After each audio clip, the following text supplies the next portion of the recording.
आइए दोस्तों, आज हम हमारे दिमाग में चलने वाले कुछ ऐसे सवाल जो हमारी जिज्ञासा को बढ़ाते हैं उनके आंसर तलाशेंगे।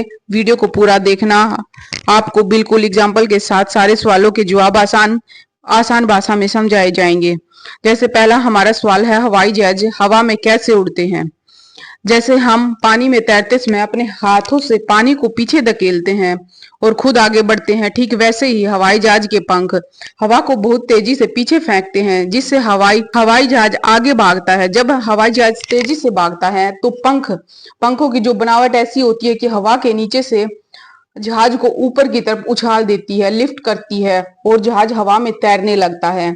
आसान एग्जाम्पल है हमारे पास, जैसे साइकिल चलाते समय तेज हवा में अगर हम अपने हाथ को बाहर निकाल कर थोड़ा सा तिरछा करें तो आपने आपने देखा होगा कि आपका हाथ ऊपर की तरफ उठ जाता है। जहाज के पंख भी बस यही काम करते हैं। सेकंड हमारा सवाल है, रेनबो कैसे बनता है? सूरज की रोशनी देखने में सफेद लगती है, लेकिन वो असल में 7 रंगों से मिलकर बनी होती है। जब बारिश के बाद धूप निकलती है तो हवा में पानी की जो छोटी छोटी बूंदें रुकी होती हैं, जब सूरज की रोशनी इन बूंदों के अंदर से गुजरती है तो पानी की बूंदें जो शीशे जैसा काम करती हैं, प्रिज्म आपने देखा होगा, प्रिज्म जैसा काम करती हैं, वो सफेद रोशनी को तोड़कर उसके 7 रंगों को बाहर भी खींच देती हैं और आसमान में एक इंद्रधनुष बन जाता है।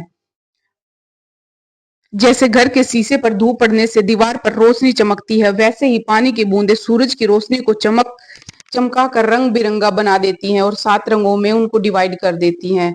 यही कमाल है कि हम देखते हैं इंद्रधनुष 7 रंगों से मिलकर बना होता है और बहुत ही खूबसूरत लगता है।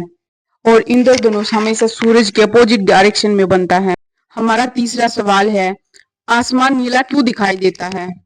आइए जानते हैं क्यों। सूरज से आने वाली रोशनी में 7 रंग होते हैं, जैसा कि हमने अभी डिस्कस किया। हमारे आसमान में हवा, धूल और मिट्टी के छोटे छोटे कण मौजूद होते हैं। जब सूरज की रोशनी इन कणों से टकराती है तो नीले रंग, जो कि सबसे छोटा और हल्का होने के कारण चारों तरफ बिखर जाता है।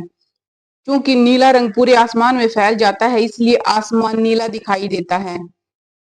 एग्जाम्पल, जैसे कि कमरे में झाड़ू लगाने पर धूल धूप की रोशनी में धूल के कण कण चमकते हुए आपने देखे होंगे, नोटिस किए होंगे। वैसे ही आसमान की धूल नीले रंग को चारों तरफ फैला देती है, इसलिए हमें आसमान नीला दिखाई देता है। हमारा चौथा सवाल है, बादल कैसे बनते हैं?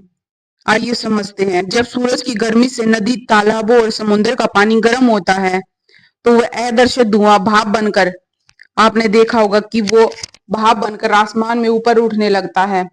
ऊपर आसमान में बहुत ठंड होती है और वहां जाकर गर्म भाप ठंडी हो जाती है, पानी की छोटी छोटी नन्ही बूंदों में बदल जाती है। यही करोड़ों बूंदें जब आपस में मिलकर सघन हो जाती हैं तो आसमान में बादल के रूप में तैरती हुई दिखाई देती हैं। जैसे सर्दियों में हमारे मुंह से गर्म हवा निकलती है और बाहर की ठंड में धुएं जैसी दिखने लगती है, बादल भी ठीक वैसे ही बनते हैं।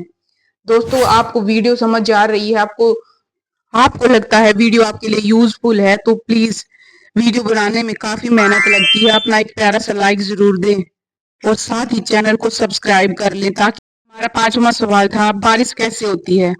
जब बादलों में पानी की छोटी छोटी बूंदें आपस में मिलती हैं तो वो बड़ी और भारी होने लगती हैं।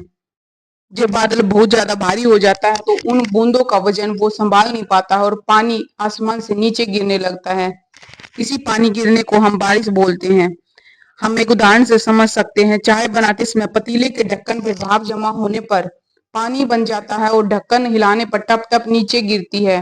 वैसे ही बादलों से बारिश होती है। धन्यवाद दोस्तों, फिर मिलते हैं ऐसी ही अगली ज्ञानवर्धक वीडियो में। प्लीज चैनल को याद करके सब्सक्राइब कर लें। धन्यवाद। अगर फेसबुक पर देख रहे हो तो फॉलो कर लें।